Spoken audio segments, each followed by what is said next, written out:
छेड़ा मेरे दिल ने तराना तेरे प्यार का, जिसने सुना खो गया। अभी ना जाओ छोड़ कर के दिल अभी भरा नहीं। जिंदगी है क्या सुन मेरी जान, प्यार भरा दिल मीठी ज़बान। हम सभी जानते हैं कि मोहम्मद रफ़ी साहब ने तमाम अदाकारों की तरह देवानंद के लिए भी इसी तरह के कई बेहतरीन नगमे गाए हैं। लेकिन एक मौका ऐसा भी आया था जबकि एक महान संगीतकार ने देवानंद पर फिल्माए जाने वाले एक गाने को रफ़ी साहब से गवाना उचित ही नहीं समझा। हैरानी तो ये थी कि उसी फिल्म के बाकी गाने देवानंद के लिए रफ़ी साहब ही गा रहे थे। छेड़ा मेरे दिल ने तराना तेरे प्यार का, जिसने सुना खो गया। अभी अभी तो आई हो बहार बन के छाई हो। जिंदगी है क्या सुन मेरी जान, प्यार भरा दिल मीठी ज़बान। आज हम जिस महान संगीतकार के बारे में आपको बताने जा रहे हैं वो अपने हर फन मौला अदाओं के लिए मशहूर थे। इनके बारे में ये कहा जाता था कि सिंगर चाहे कितना भी बड़ा और कोई भी क्यों ना हो, गाना तो ये उसी गायक से गवाते थे जो गाने के लिए उन्हें जच जाए। फिर चाहे वो सिंगर किशोर कुमार हो, मोहम्मद रफ़ी साहब हों, मुकेश हों, हेमंत कुमार हों, तलत महमूद हों या फिर मन्ना डे साहब हों। अब देखिए ना, जिस फिल्म की हम बात कर रहे हैं उसमें देवानंद के लिए सारे गाने रफ़ी साहब ही गा रहे थे। लेकिन एक सैड सॉन्ग को लेकर ये संगीतकार अड़ गए, जबकि एक से बढ़कर एक सैड सॉन्ग तो रफ़ी साहब समेत उस दौर के सभी फनकार गा रहे थे।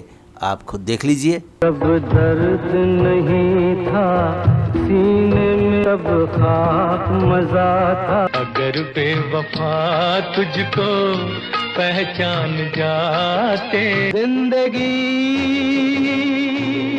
कैसी है पहेली हाय। जाने वो कैसे लोग थे जिनके प्यार को प्यार मिला। मेरी याद में तुम ना आंसू बहाना। आखिर वो कौन से महान संगीतकार थे जिनके बारे में ये माना जाता था कि इन्होंने जब भी संगीत का सृजन किया हमेशा अपने दिल की ही सुनी? और देवानंद की वो कौन सी फिल्म थी जिसमें तमाम गाने तो रफ़ी साहब ने गाए, बस एक सैड सॉन्ग को गवाने के लिए इस संगीतकार ने आसमान सिर पर उठा लिया और एक के बाद एक तमाम बड़े गायकों के नामों को रिजेक्ट करते चले गए? जानना चाहते हैं आप? तो आखिरी तक बने रहिए इस वीडियो में हमारे साथ।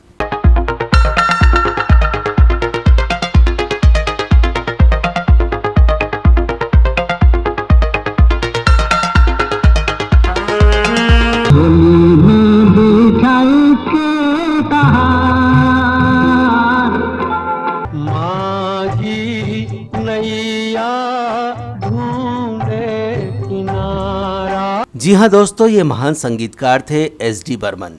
वैसे तो एस.डी. बर्मन से जुड़े कई किस्से फेमस हैं, लेकिन अभी हम आपको वो किस्सा बताने जा रहे हैं जो साल 1960 में देवानंद की फिल्म बम्बई का बाबू के बनने के दौरान सामने आई थी।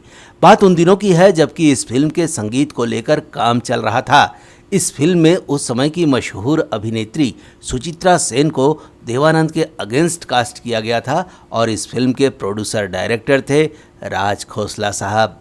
इस फिल्म में देवानंद के लिए गानों को आवाज दे रहे थे मोहम्मद रफ़ी साहब। वैसे तो माना जाता था कि किशोर कुमार दा एस.डी. बर्मन के सबसे चाहते हैं, लेकिन कहा जाता है कि जब उन्हें लगता कि किशोर कुमार उनके पैमाने पर खरा नहीं उतर रहे तो वो गायक किशोर कुमार से भी किनारा कर लेते। यही वजह है कि फिल्म बम्बई का बाबू में देवानंद के लिए उन्होंने चुना था मोहम्मद रफ़ी साहब को।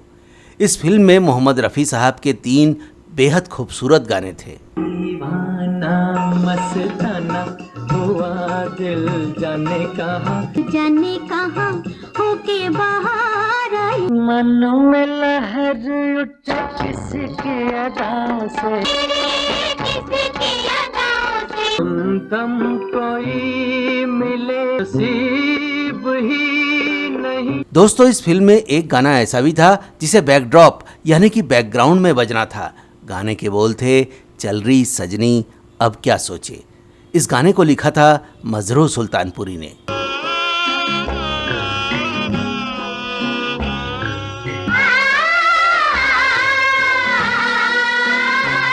कहा जाता है कि इस गाने के लिए संगीतकार एस.डी. बर्मन के बेटे राहुल देव बर्मन ने गायक हेमंत कुमार का नाम सुझाया था।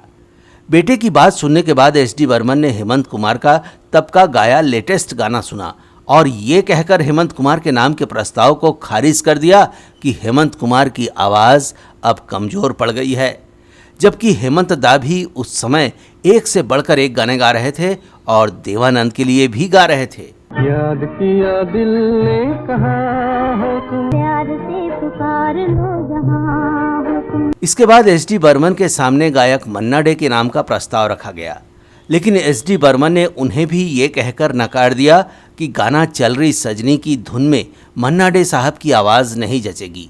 जबकि सभी जानते हैं कि क्लासिकल में मन्ना डे जी के आसपास कोई भी गायक नहीं टिक सकता था। पूछो ना कैसे मैंने रैन बिताई। चल रही सजनी गाने के लिए अब गायक तलत महमूद का नाम सुझाया गया। एस.डी. बर्मन ने हेमंत कुमार की तरह ही तलत महमूद के तब के लेटेस्ट गानों को सुना और तलत महमूद को भी ये कहकर रिजेक्ट कर दिया कि उनकी आवाज़ में पहले के मुकाबले कंपन बहुत बढ़ गई है। ये हवा ये रात ये चांद तेरी एक अदा बेमिसाल है। चल रही सजनी गाने के लिए सभी मानते थे कि गायक किशोर कुमार की आवाज़ एकदम फिट बैठती है और किशोर दा एस.डी. बर्मन के चहेते भी थे। लेकिन एस.डी. बर्मन को लगता था कि फिल्म बम्बई का बाबू में देवानंद के लिए मोहम्मद रफ़ी साहब गा रहे हैं, इसलिए किशोर कुमार से इस फिल्म के बैकड्रॉप यानी कि बैकग्राउंड वाले गाने को गवाना ठीक नहीं रहेगा। जबकि किशोर दा ने भी एक से बढ़कर एक सैड सॉन्ग गाए हैं। अब के शायद हम भी रोए सावन के महीने में। किशोर कुमार का मान रखने के नाम पर एस.डी. बर्मन ने किशोर दा से बात ही नहीं की और आखिरकार चल रही सजनी गाने के लिए मुकेश चंद्र माथुर के नाम पर चर्चा शुरू हुई।